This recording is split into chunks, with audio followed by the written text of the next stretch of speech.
Hi, I'm Melissa Alagon from the Homeschool Project, and I actually wanted to develop something a little bit different in this video series. I wanted to share my process of creating a website.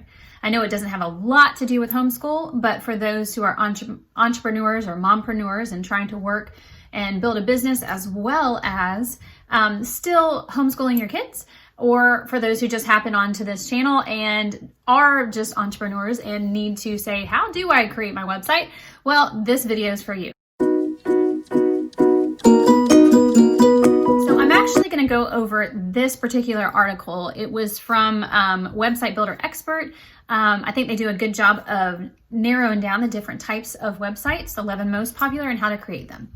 I'm not going to deal with how to create them right now, but I am going to help you talk through the process of why do I need one over the other. So first we're going to tackle the blog. So for you, this would be somebody who is just journaling online and wants to share their opinions and get their voice out there. Strictly a blog, no other reason behind it, just a blog. That's all you need to look for in a website, is having a blog feature, and make sure that it's not something that just was tagged on, but something has full function in categories and searchable for your audience. For this, I would probably recommend WordPress. It's definitely the most known blog format. If blogging is all you're doing, WordPress is a good start. The next one we're going to cover is a business website. Obviously, if you have a business, there is no reason for you not to take your business online, because you are missing a lot of key players, a lot of key audience. If you your customers are falling through the cracks if all you're relying on is face-to-face persons. I don't know, most businesses know this by now, so I will just hit right to it. There's plenty of platforms that you can use. I would say WordPress, Squarespace, and Wix are very good opportunities for you to get your business out there pretty quickly. They have templates. All three of them have templates that you can start out with. If you want to have it custom designed so that it definitely reflects more of your brand, you probably need to start putting some money aside to invest in a web designer, or investing in the time to learn how to design it yourself. Okay, so next would be a brochure. This is basically all it is. It's not giving a lot of information about your business. It's more of a brochure about a business or about a community or about what the business is and how to get in touch with them. It's pretty simple information. You don't go into a lot of detail here. It's just basically a bigger version of your business card. So another type of website is crowdfunding. An example of this is Crowdcube or Kickstarter. The exact thing that you know from those platforms is exactly what it does. It tells people about what you're raising money for. It takes pledges and gets different amounts for usually a reward for each type of donor.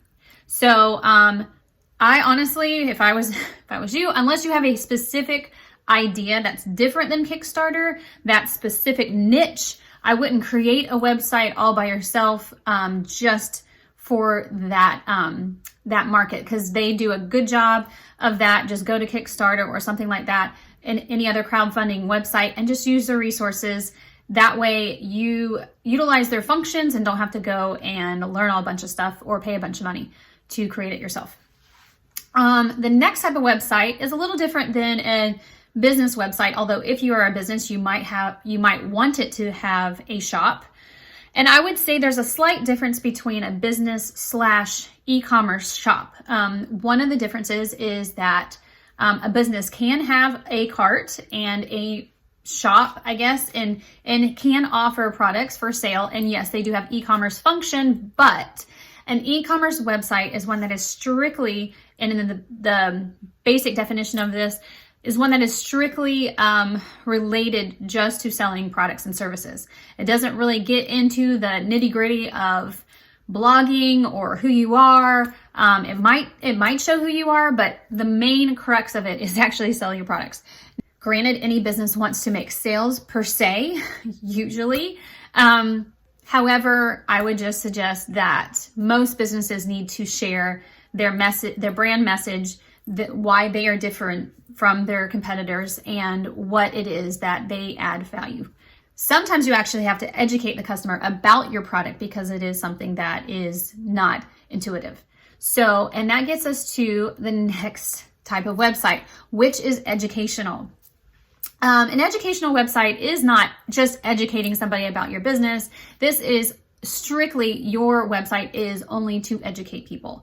It is not something to sell. I guess you could have a side sale product, but the main focus of your website is to educate. A lot of times this would be learning for kids, offering courses for adults, etc.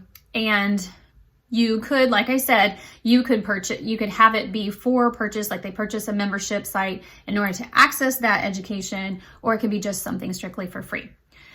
The next is another category of a type of website is media and entertainment. So if your purpose is to share media information, CNN for instance, Fox News, all the main things that have main channels, they are going to have media type website. Their job, or the website's job, is to bring you the news, to bring you the latest articles. Entertainment, the same thing, to give you the latest entertainment or information entertainment. So, all right. So next is number 8, nonprofit. Obviously, you know whether your business is nonprofit or for profit. So if you fall into the nonprofit category, a lot of times what your website will be similar to a business website is that you will inform the audience about, guess what? About your nonprofit.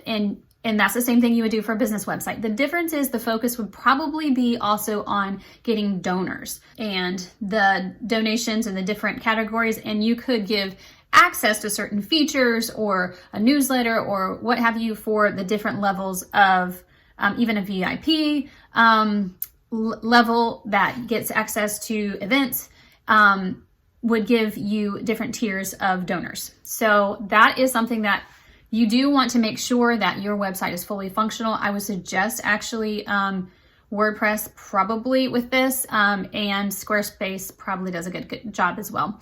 I would not, me personally, I would not start a nonprofit website without the help of a website designer, because those donations are very important, and you need to make sure that paperwork is getting correctly, the tax deductions are being sent to the right people, and you want that as automated and flawless of a process as possible. The next is, again, similar to a business website, but this one's more of a personal branding website. And this is very popular because a lot of people are creating their own businesses nowadays, and they are creating their businesses around their name brand.